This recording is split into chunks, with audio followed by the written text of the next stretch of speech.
more and more mediated by market sensibilities too. So that first and foremost, I think for Martin and Fannie Lou and Ella Baker, I think the first thing they would probably notice about the present moment is just the depth of the spiritual crisis. Mm-hmm. And by that, what I mean is Du Bois' language of spiritual striving, the striving for integrity, honesty, and decency. See, when I was coming along in the 50s, there was no doubt in anybody's mind that if you were going to point out the persons who had the highest integrity, honesty, and decency in America, you got to go on the Negro side of town. You could see my mother, a father, a Martin King, a John Coltrane, a Dizzy Gillespie. These were persons not just of great artistry, they were persons of integrity and honesty and decency. And I'm sure you had grandparents like that. Doesn't mean they're perfect, doesn't mean that they didn't have certain patriarchal sensibilities, they were children of their age and so forth, but they aspired to it.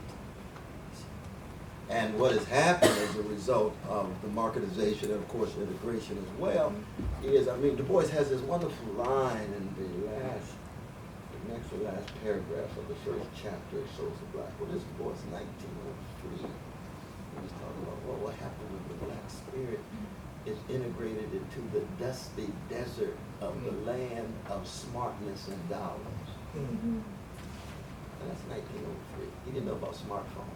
But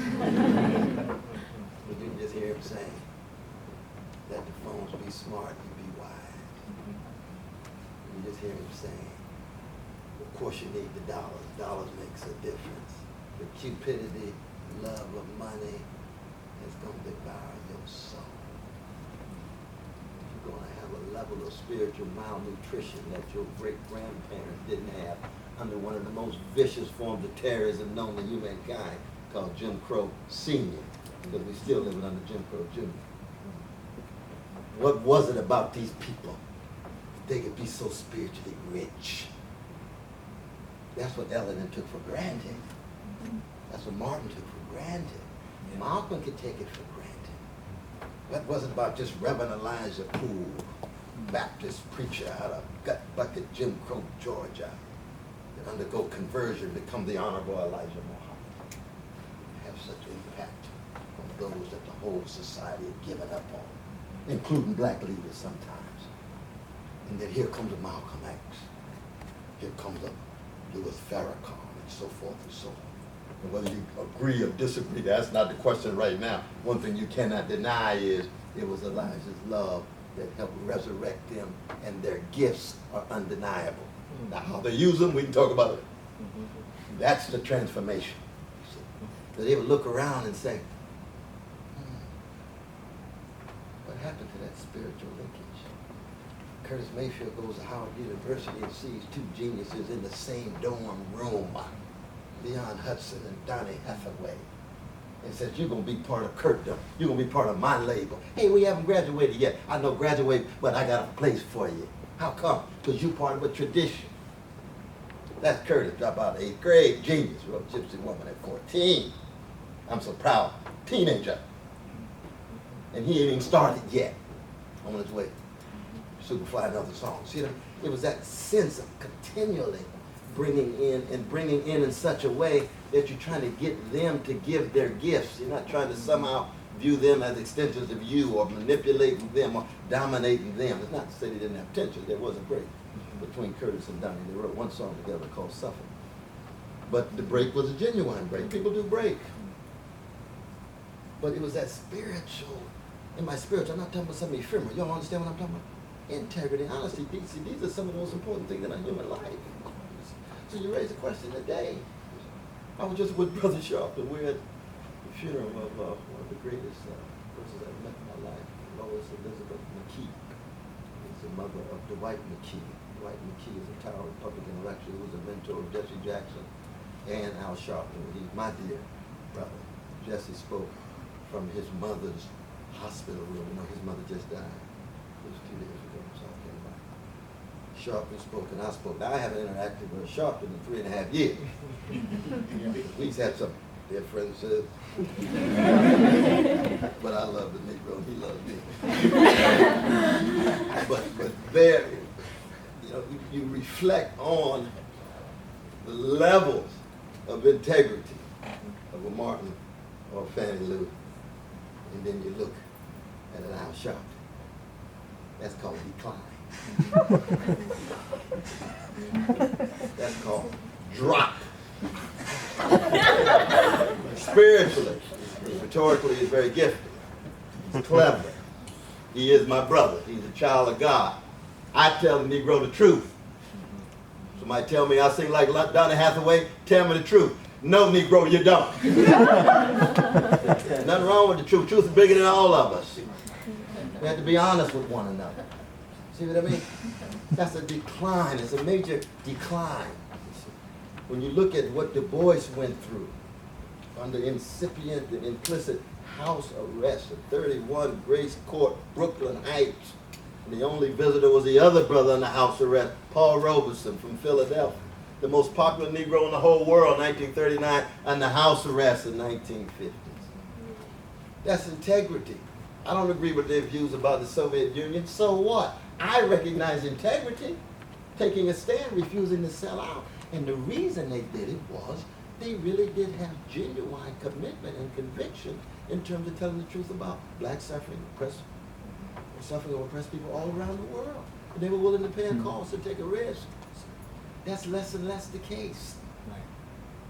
And now with the younger generation, who for the most part, when they look up to the grand example, they tend to see a black president. Now, a black president, you know, he could be harmed and attacked any second. That's what we got. I, as a Christian, I pray for. But in terms of taking a risk on behalf of the vulnerable, we couldn't get him to say poverty during the 2012 election. At all. And yet the escalation of the poverty rate was unbelievable, especially when black and brown and red. You see. So I mean, all of that is just a matter of seeing the juxtaposition. We were talking in the class before about the music. Yeah. You know, they go from Aretha to Beyonce. Yeah. That's a drop. And that is no. If she's a great entertainer. I mean, Beyonce, I think, is the greatest entertainer of our generation. But spiritually speaking, that's a major drop. And as we also mentioned, that it's not coincidental that the decline in the quality of black music happens in tandem with the decline of black political leadership. That is, when the music is strong, the movements are strong. When the music is weak, the movement is weak. And that what you're talking about really with Sharpton being essentially what I call the MSNBC liberal. Or neoliberal. The MSNBC neoliberal. Yeah, there you go. That is not only being Sharpton, but also Congress and black political leadership at all.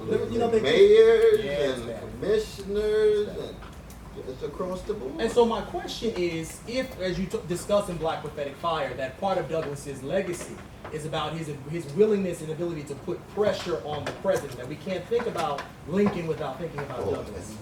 In some ways, right. That's serious.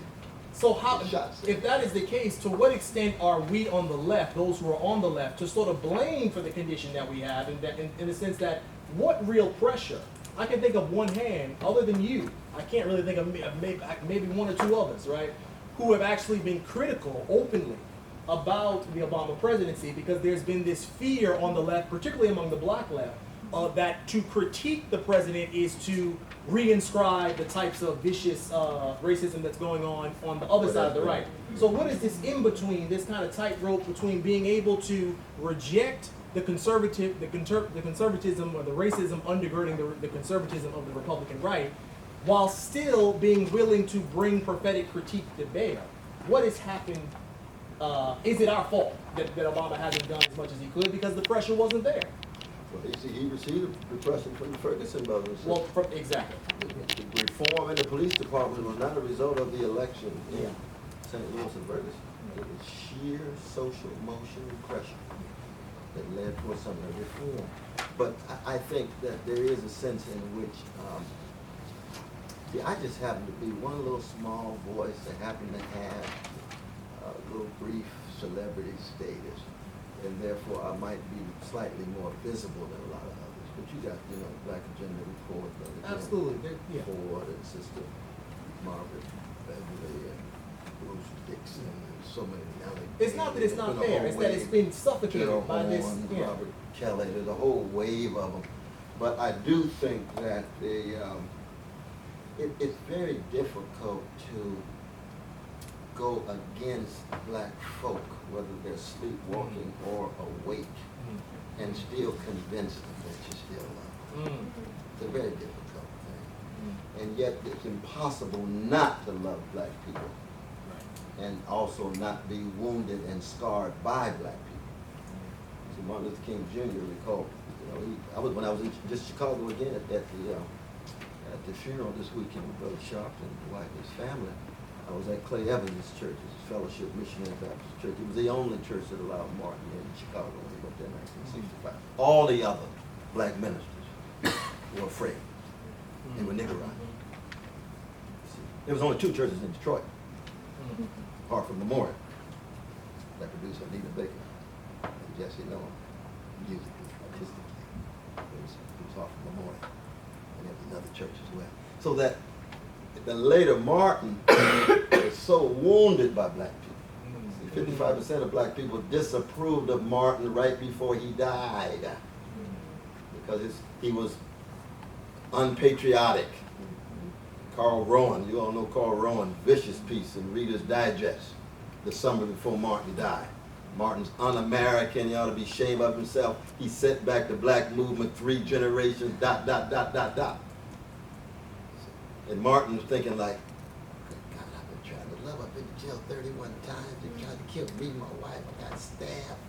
What can I do to convince black folk that I love them? Brother,